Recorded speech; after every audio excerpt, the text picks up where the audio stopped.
তুই নিমুখ হারাম, জাতির কাছে কলঙ্ক, তুই একটা ইহুদির বাচ্চা।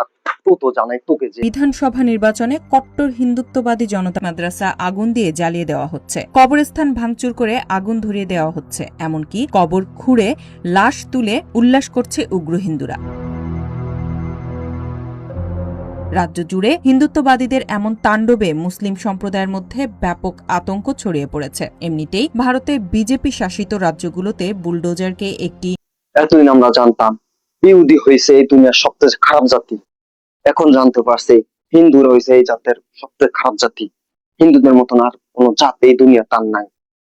যে কবর মরা মানুষটাকে পর্যন্ত ছাড় দেয় না ওরা, কবরের মাঝে আগুন লাগাইয়া দেয়, কবর থেকে লাশ উঠিয়া পর্যন্ত আগুন লাগাইয়া দেয়, আল্লাহর ঘর মসজিদ পর্যন্ত ভেঙে ফেলে।